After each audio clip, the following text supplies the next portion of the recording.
Hello and welcome to the Serpent's Lair. My name is Sami and I am psychoanalytic psychotherapist and psychohistorian from Finland. This is the second part of the possession and exorcism theme.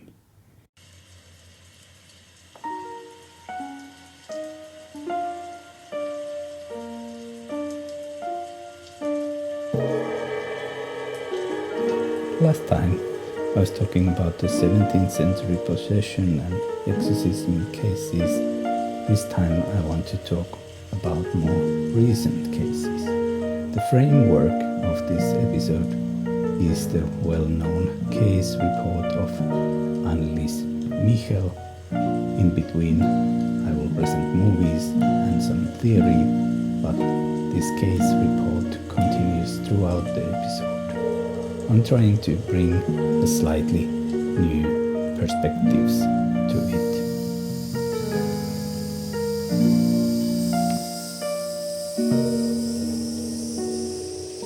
Serpent's Lair. Anneliese Michel, 1952 to 76, was not quite 24 years old when she died. She was a child of the stable, brutal, industrious, slow-moving German middle class, more peasant than urban, law-abiding, and in Bavaria, where she was born, solidly Catholic. They lived, this family, in Klingenberg. Anneliese's older sister Martha died at the age of 8 in an operation in hospital. She had tumor in kidney. After her death, Anneliese was the oldest. She had 3 other sisters. Her mother Anna and father Josef were Catholic.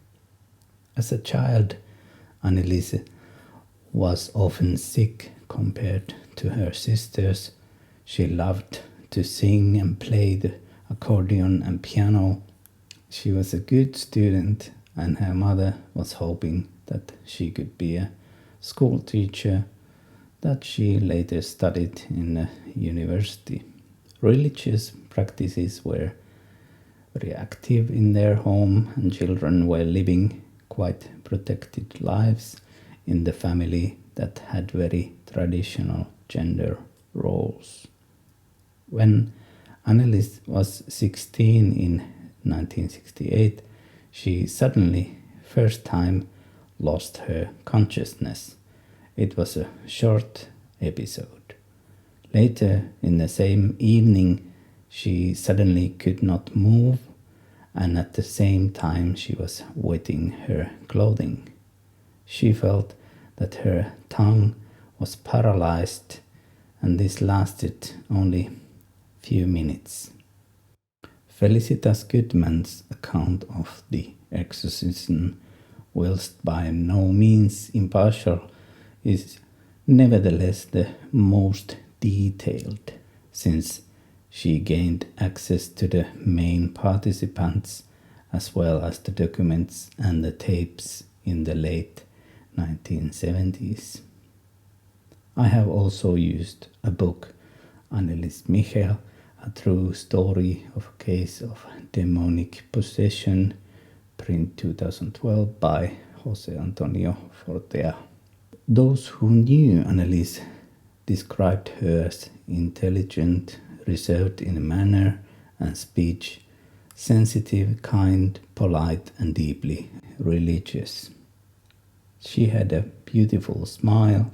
She was very knowledgeable of the Catholic faith, which she quietly and faithfully put into practice. She led an active prayer and sacramental life, with a clear understanding of the role of suffering from a Christian perspective. Outside the events which caused her varying degrees of suffering, she led a normal and happy life, pursuing all the normal things, many young ladies do. She fell in love with a fellow classmate whom she planned to marry in the fall of 1976 and thus fulfill her dream of becoming a school teacher and have a family. It is like Diane Perkis puts it, 1996, quote, "The supernatural must be transformed into something else so it can be discussed. For instance, the following ways to displace possession are on offer.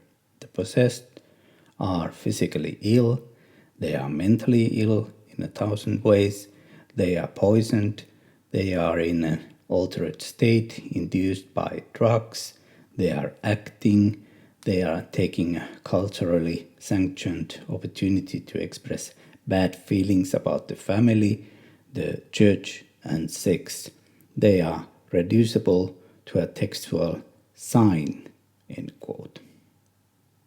Perkis continues, "History can say nothing about angels or demons or witches until they are psychoanalytic symptoms, chemicals, illnesses, political tools, or social categories." According to Sluchowski, before the middle of the 16th century, diabolical possession was considered quite mundane. The devil and the demons were active but not considered particularly dangerous. In the middle of 16th century, this pattern began to change. New forms of mysticism often emphasized passive contemplation and referred to the believer's gradual approach to mystical union with the Christ. These forms of passive interiority were, however, not just for women and were widely practiced among Catholics, including, for example, the Jesuits. The possession itself was a demonstration, for example, of a nun's spiritual engagement in and response to religious aspirations.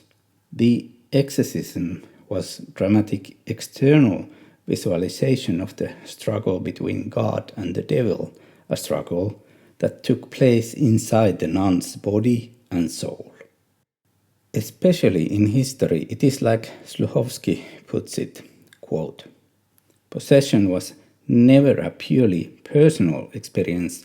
It was always experienced and analyzed within sets of cultural, gendered, institutional, political, and social norms." Sluchowski highlights that at the very core of the drama of possession was always a suffering body. This is why exorcism was needed. Possession by divine spirits or spirits of ancestors, trance, mediumship, shamanism, bar and voodoo possessions, religious ecstasy, and other similar behaviors dramatize religious ideologies and personify power relations between humans and the divine. Many of these altered states of consciousness were not related to notions of illness. Sigmund Freud has written about magical beliefs in his book Totem and Taboo. Freud sees these demons and spirits as our own projections that are connected to our emotions. Nowadays, in psychology and medicine, these demons are seen as psychological conflicts in our mind. Demonic visions are often related to psychotic disorders and treated with medicines and therapy. Demons are still effective when they try to describe our most intense and difficult anxieties and powers inside our minds. This was from Rinkola, 2017. Often during exorcisms, the demons state that they entered as a result of a curse. In this case, the demons stated that a curse was initiated by a woman from Anneliese's mother. Anna's village, in spite of this, all possessions occur only when permitted by God. It is our opinion that the cause of Anneliese's possession will remain a mystery. One can safely say the demons wanted to possess Anneliese, and God permitted this for her sanctification and the salvation of souls. As you can hear from this last paragraph, it's very religious point of view, and both of these books that I have borrowed, they believe that the demonic possession was real. I will present now 2 films related to possession and shamanism.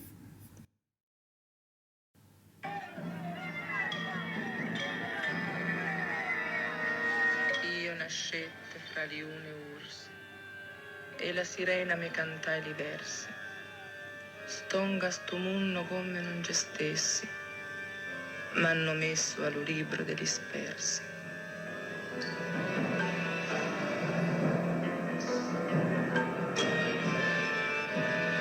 Nel nome del Padre, del Figliuolo, dello Spirito Santo, così sia.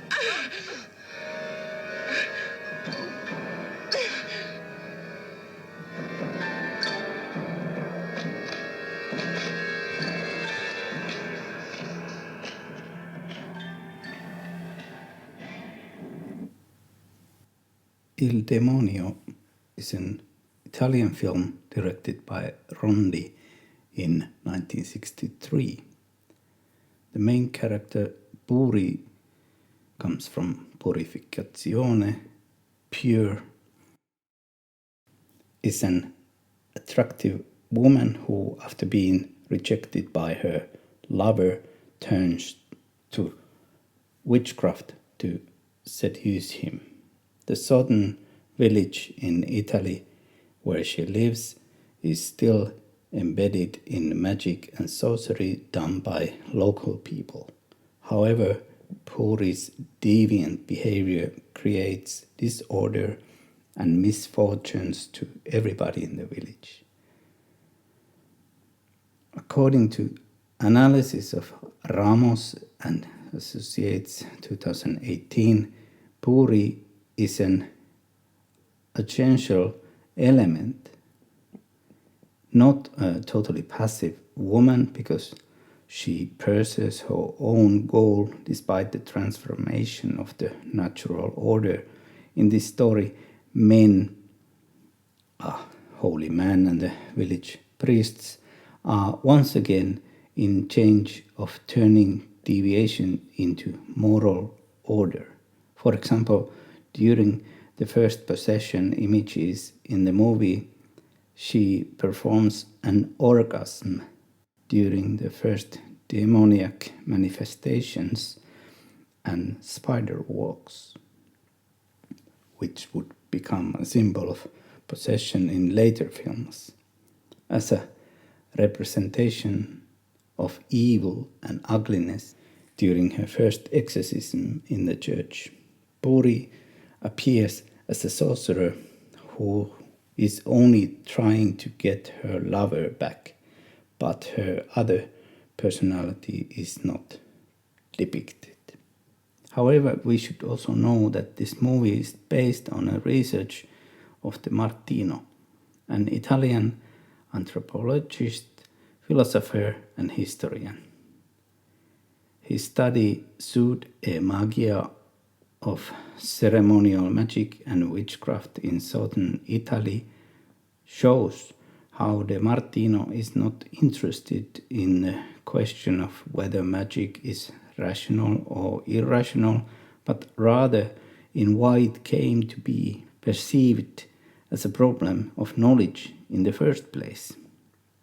Quote, "This analysis shows how binding, possession, exorcism, spells, and counterspells all have their origin in the precariousness of daily life, the enormous power of the negative, and the lack of prospects for a realistically oriented action to deal with critical moments of existence.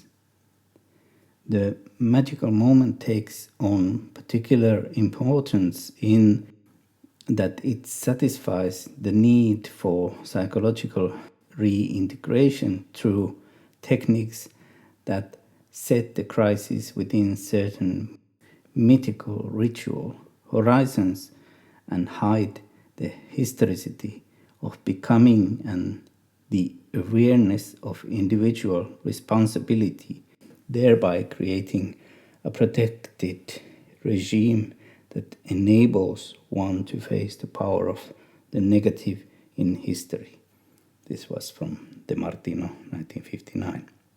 Okay, a bit difficult, but stay with me. It's very interesting study of folklore of southern Italy. I recommend it and this film.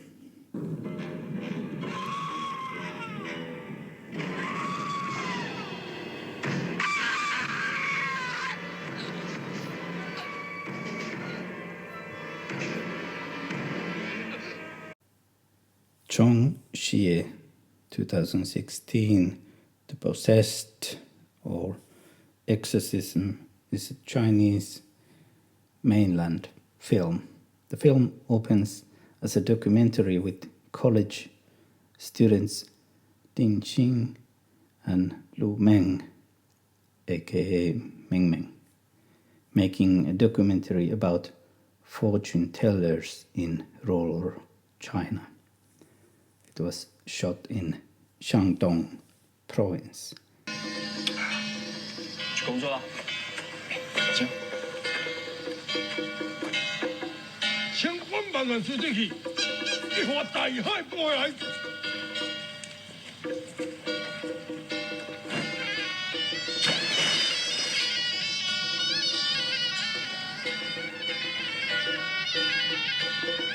好啦，我一定会去接你啦。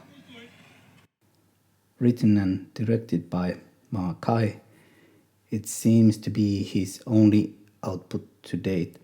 It was shown at the first Youth Film Festival in 2016 and gets a 6.8 on Douban, which is good for a film of this type. It was shot in a few days with a total budget of 70,000 renminbi, including medical costs for one actor who was injured during the shoot, with a crew of 11 people, including the actors.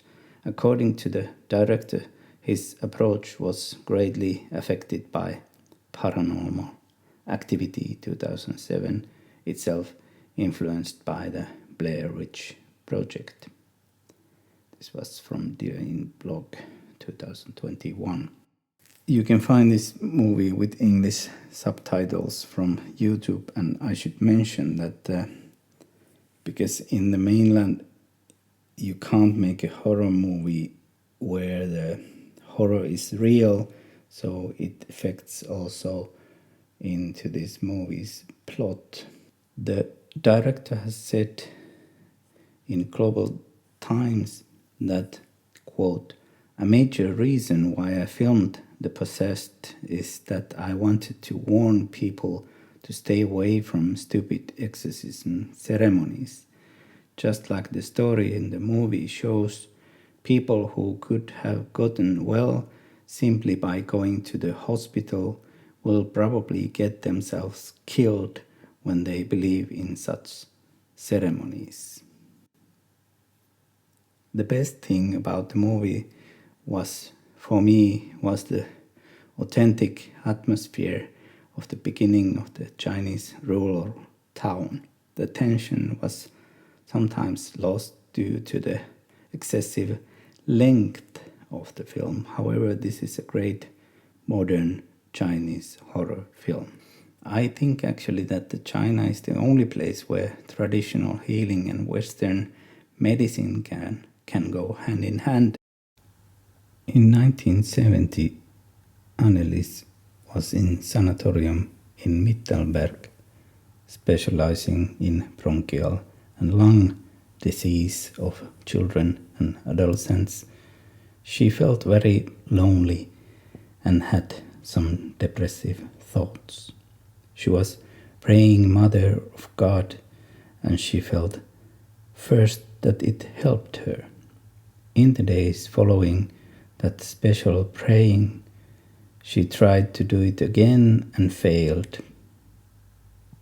She sat with her rosary entwined around her hands. Suddenly she saw a huge, cruelly grimacing face.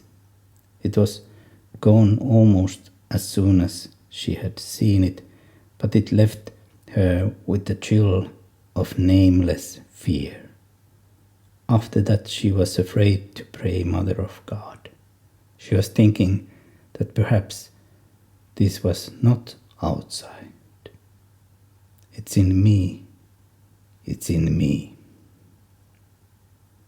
Dr. von Haller checked her EEG once more, and it was okay. She got back home. It is a bit questionable to do case study from the second-hand sources. I try to respect Anneliese Michel's memory, but I like also to point out why the exorcism is not the greatest way to treat people. Even I can see that the religion can be helpful to some individuals, and actually it also helped Anneliese. My point of view is not biological. I'm not a natural scientist, but a humanist. I believe that it was possible that some of the phenomena I was talking about there was also biological side. All the things in the world are biological in their basis. Our brains are planted to our bodies, and the neural system is connected to our body. When a person has a physical symptoms, they are somehow regulated by this system. Epileptic and psychotic symptoms can be present in the same person.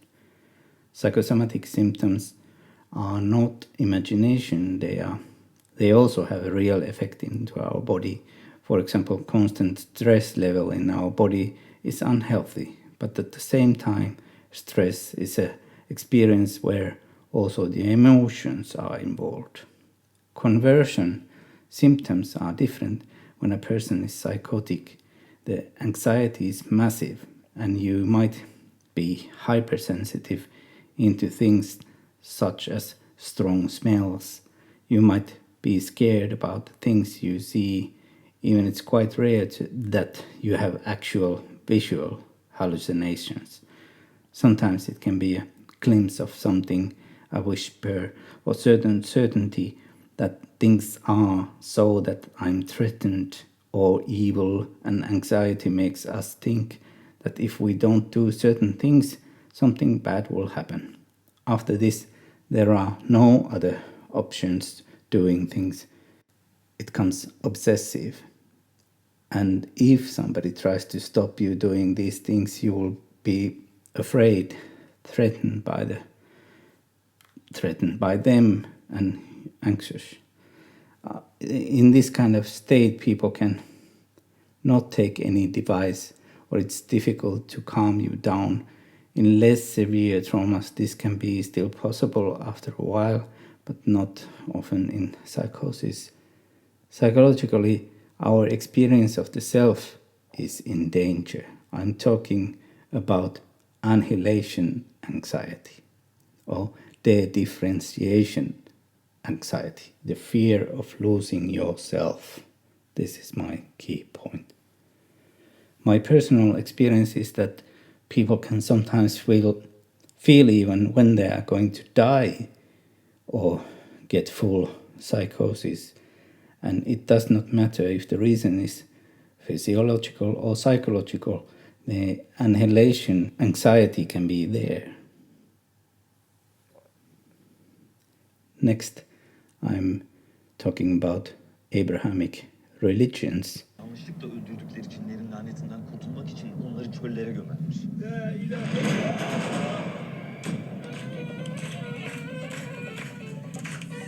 kına gecesi. O sabah annene bugün öleceğim demişsin. Hatırlamıyorum.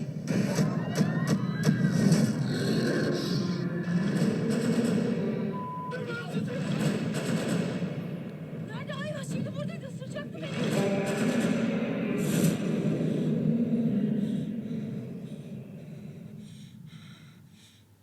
Şimdi ellerini yüzüne doğru götür.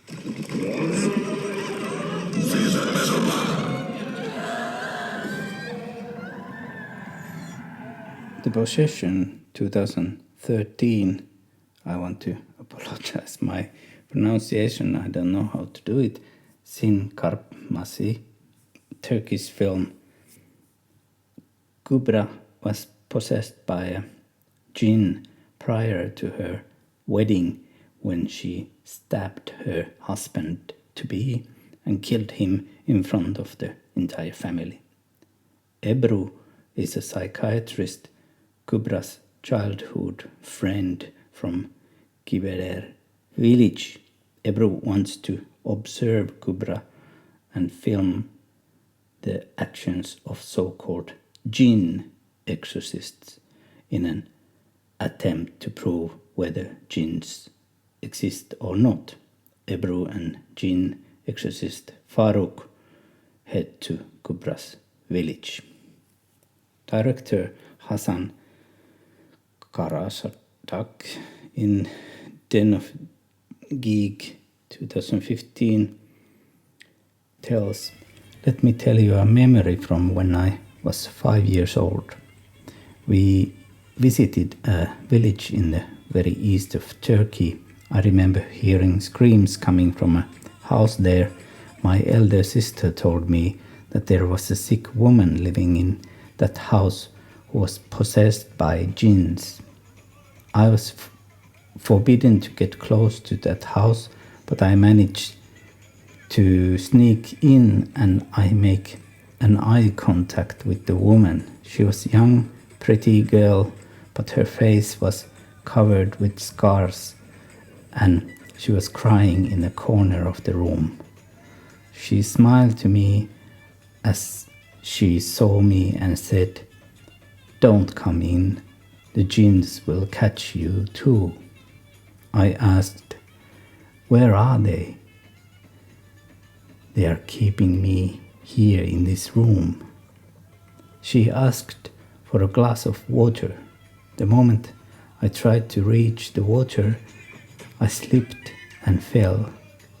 Then a dog got inside the room, barking furiously. I poured the water on it and ran out.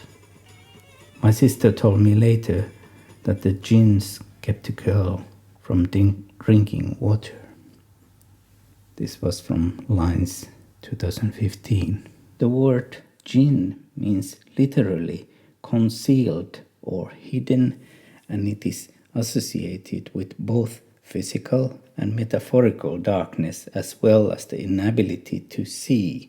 In many communities, contrary to the official stance, religious scholars in the Gulf are willing to commit to jinn as inhabiting the mind as Islamic possession, whereas the jinn portrayed as a poltergeists are more magical.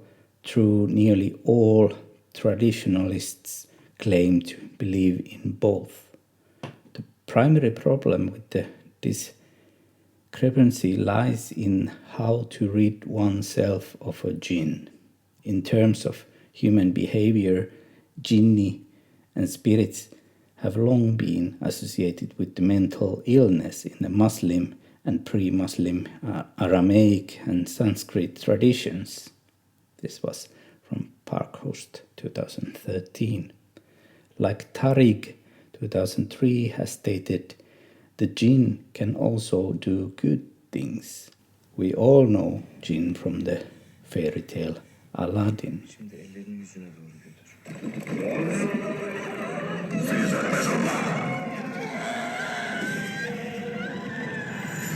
According to Rasul 2019, the belief that jinn spirits can cause mental illness in humans through affection or possession is widely accepted among Muslims.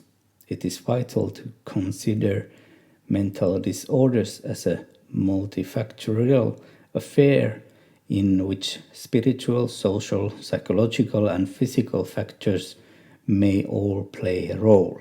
Muslims believe that the cures come solely from Allah, God, but seeking treatment is not contradictory to this.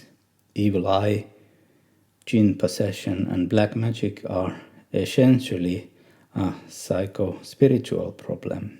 According to Tariq 2003, faith healers offer unorthodox therapies to their clients, and notably, most faith healers have a poor knowledge about psychiatric symptoms.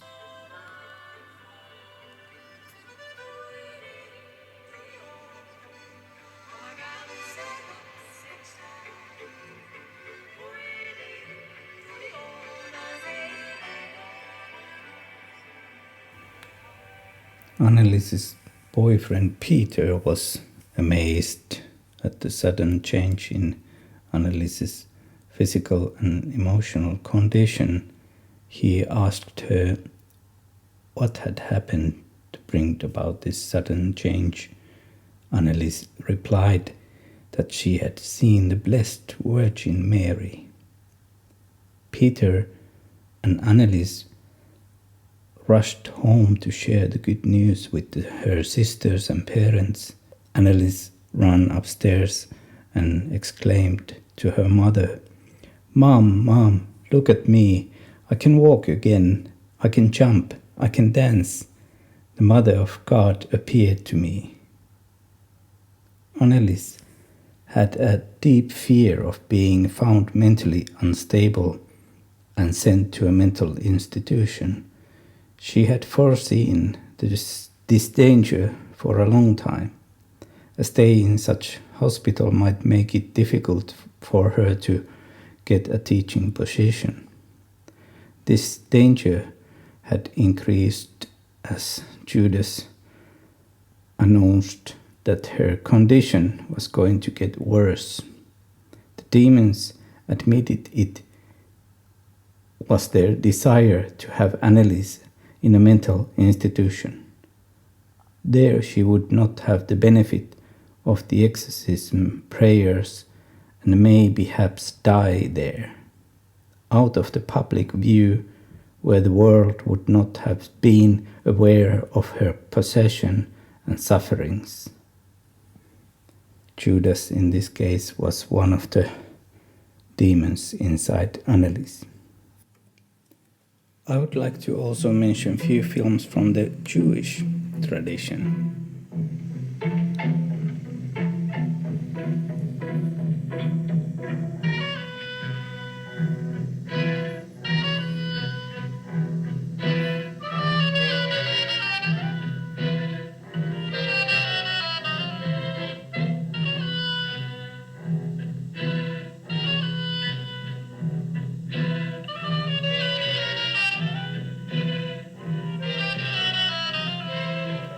Dybbuk, Polish Dybbuk, is a 1937 Yiddish language Polish fantasy drama directed by Wasinski. It is based on the theatrical play by Ansky.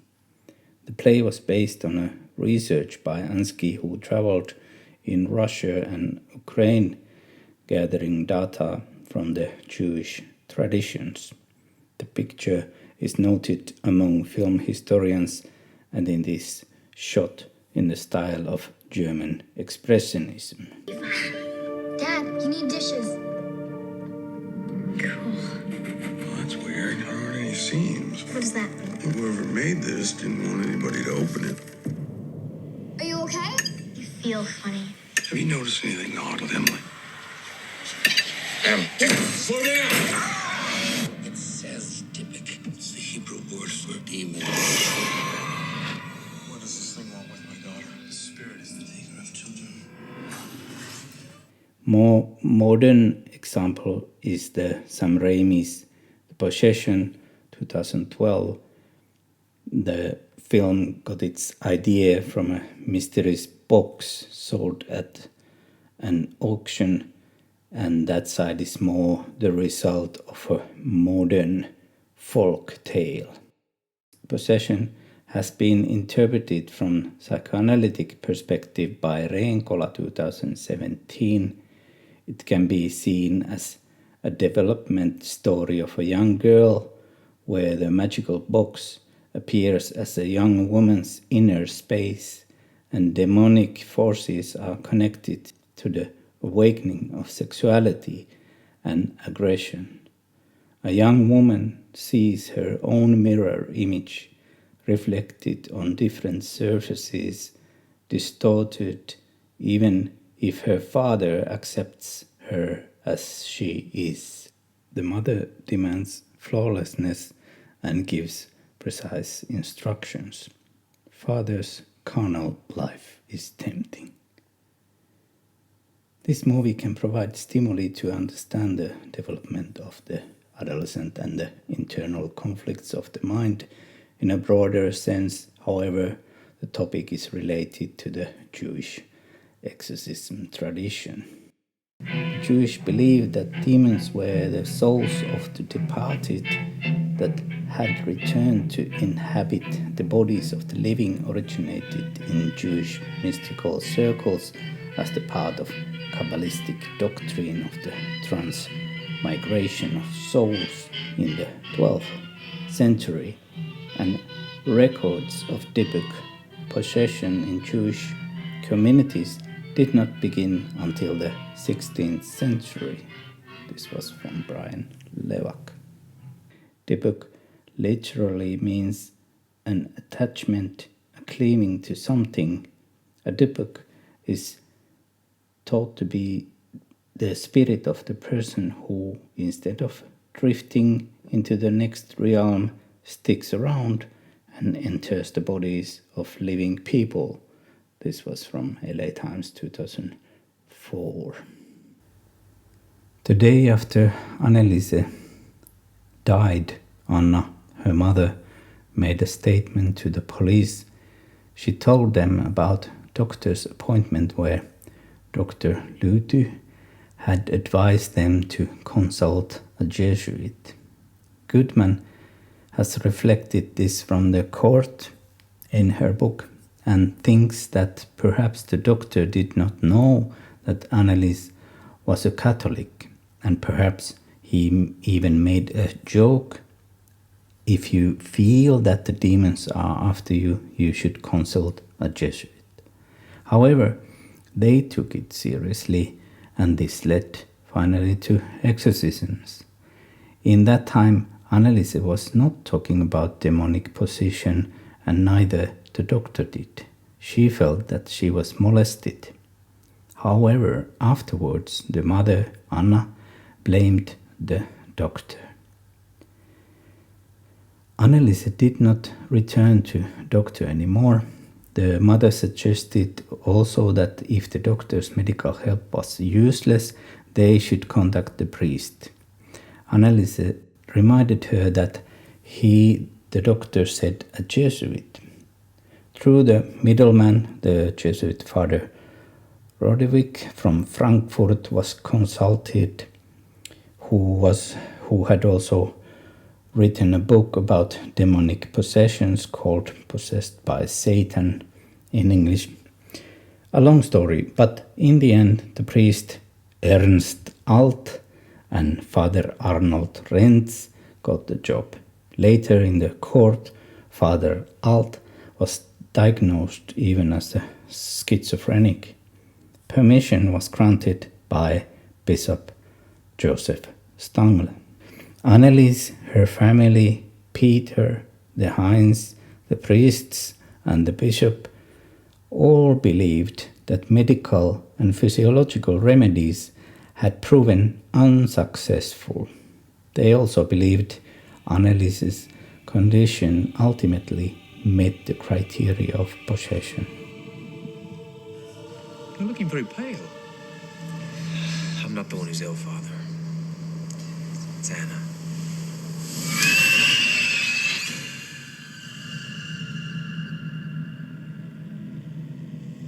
did you bring her to a convent?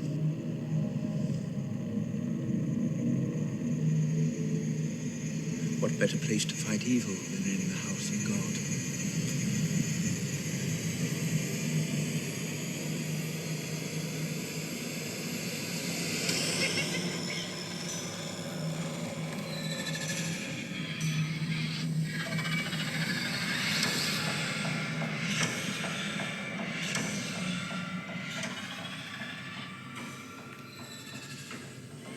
The British film Exorcism of Anna Ecklund 2016 is pretty bad actually. I had high hopes after the trailer. Acting was sometimes amateurish. There was constant pointless screaming and the whole movie was a big cliché. The end part was a bit better. Catholic immigrant communities brought their own ideas of possession and exorcism with them to America. A dramatic exorcism at Earling, Iowa, conducted between August and December 1928 by a Capuchin monk, Theophilus Rieslinger, was the first reported in a German pamphlet before being translated into English and reprinted numerous times up to the 21st century. This was from Young 2016. Begone Satan brought the story for all eyes to see. Anna Ecklund, whose real name was probably Emma Schmidt, possession began in 1896 when she was only 14 years of old.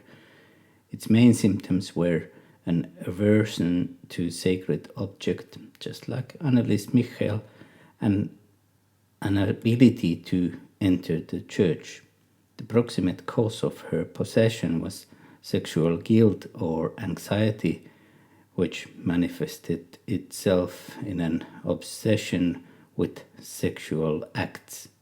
Her possession lasted for many years, and it was not until she was 26 that Rieslinger, a Capuchin monk from Wisconsin, exorcised her for the first time.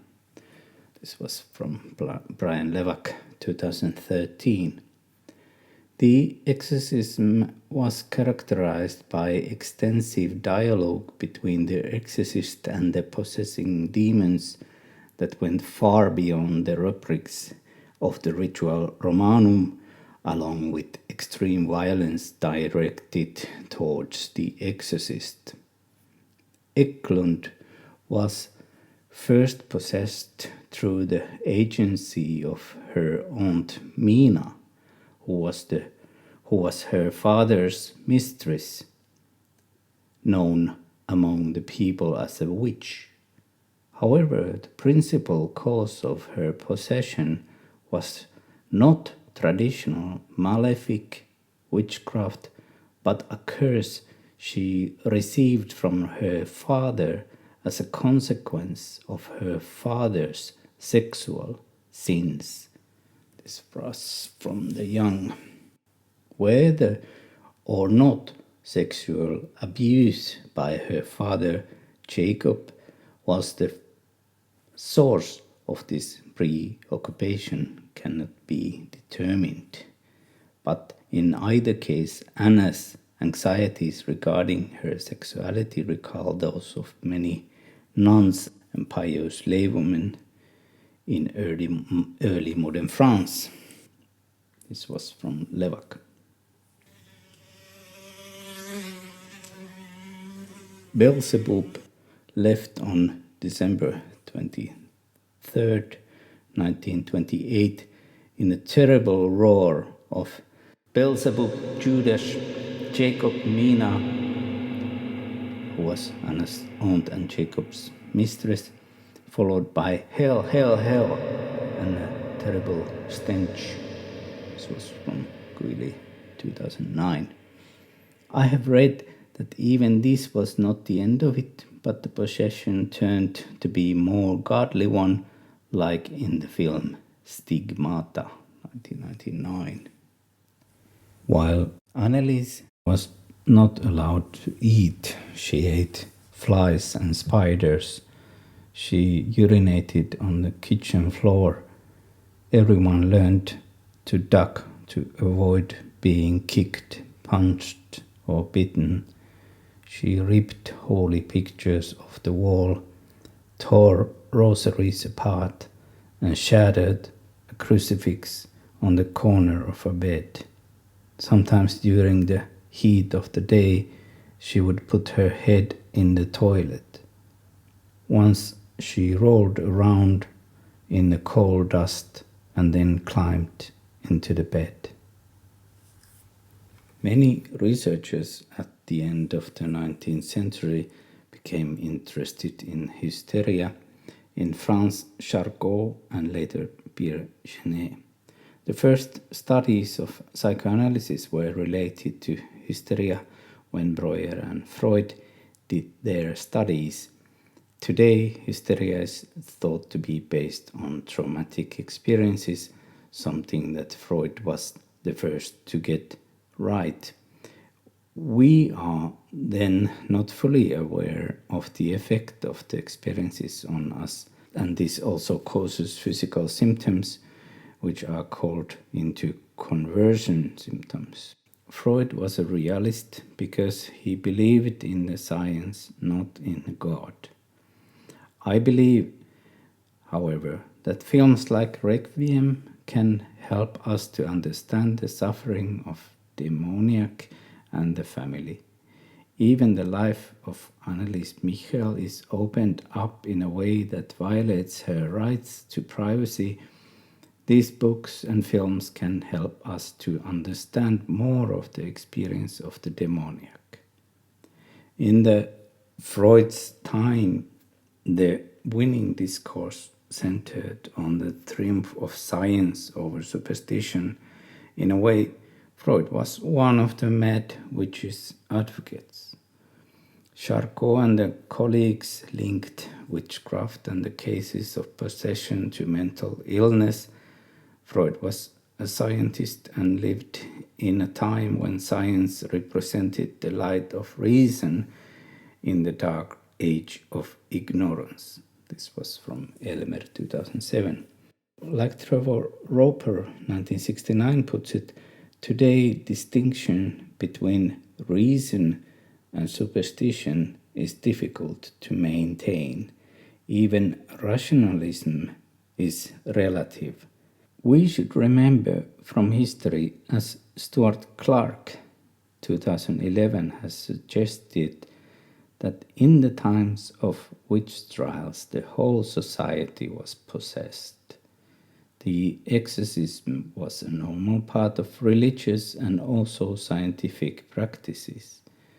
The condition, possession, was a regular feature of social life, as it was then perceived, and the concept seems to have fitted without offense into the patterns of thought of both ordinary people and the learned. This was from Stuart Clark, 2011. And next I'm going to say a few words from the theory of Heinz Kohut. However, I will change the word analysant to demoniac and therapist to the priest when I read his text.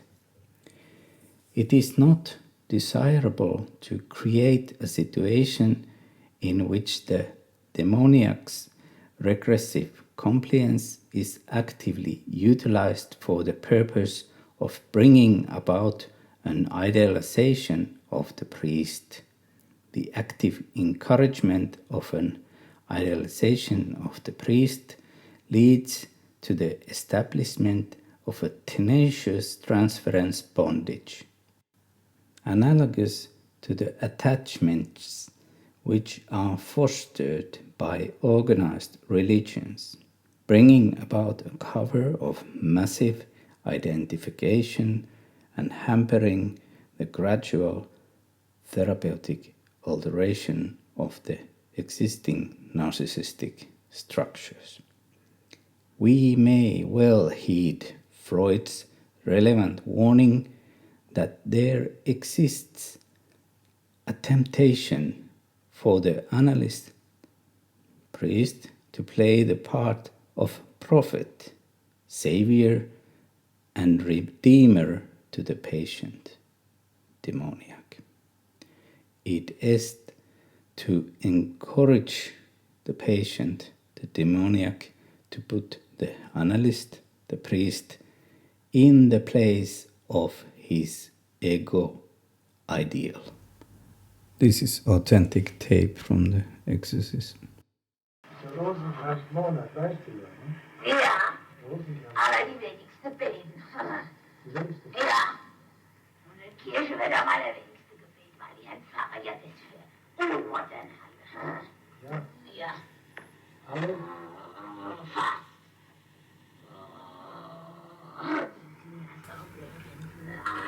Among the evil ones, Judas was the first to own up to his name, then Lucifer, and later Nero, who stated, "I am the third of the covenant."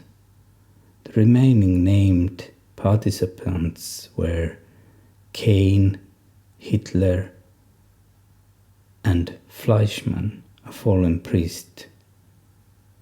In the past, Anneliese felt the presence of the Blessed Virgin, but on this day Mary began to communicate with her directly. Mary instructed her to record what she was told and to communicate this to Father Renz. It wasn't until late in the evening that Anneliese was able to move. On the way home, she explained to Peter everything that had happened and told him that she now had an idea of what Jesus suffered during his passion. Was hat der Doktor gesagt? Ich habe seit einem halben Jahr nichts mehr gehabt. Bitte.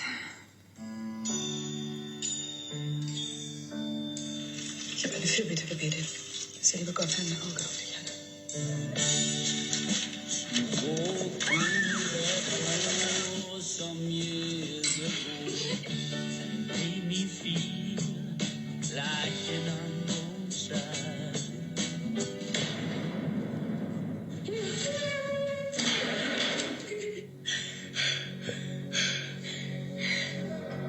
Ich bin nachts aufgewacht und da waren Fratzen und Stimmen, die haben geschrien, ich sei eine Dreckschleuder.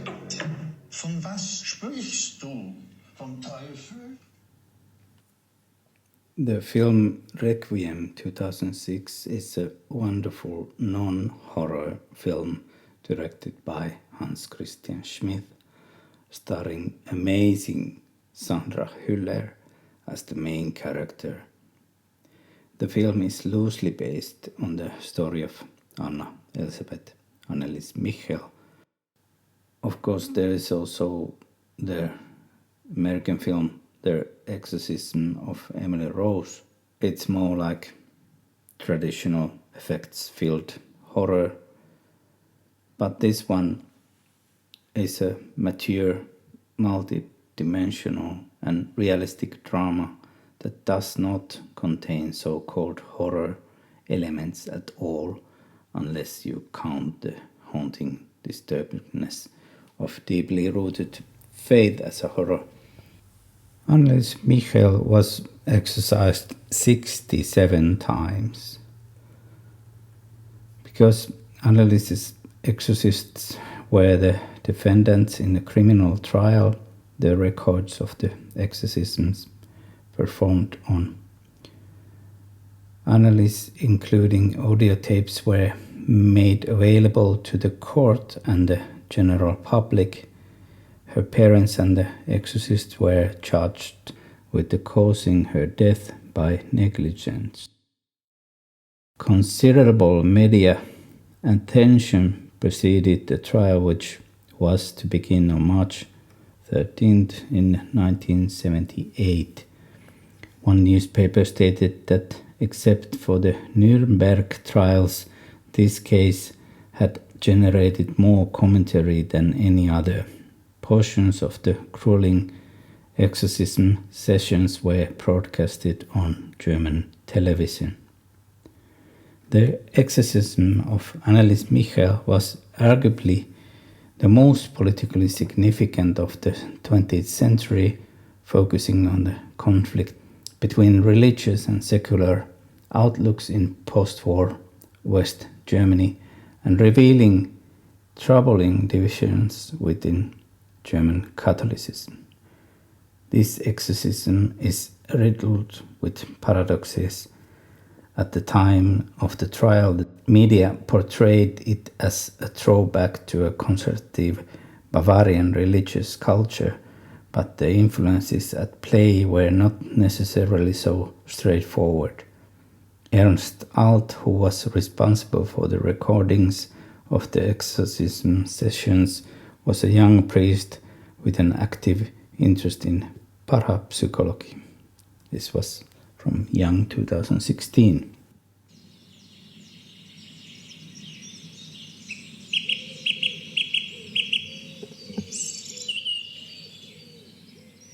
All 4 defendants were sentenced to 6 months in prison, which was suspended with 3 years probation. Father Alt was fined 4,800 Deutschmarks and Father Renz 3,600 Deutschmarks. They were also responsible for court costs. The 4 accused initially appealed in the court's decision. After reflecting on the whole process, partly due to financial reasons and partly due to the fact that all involved had no confidence that a fair court decision could be reached, they decided to withdraw their appeal.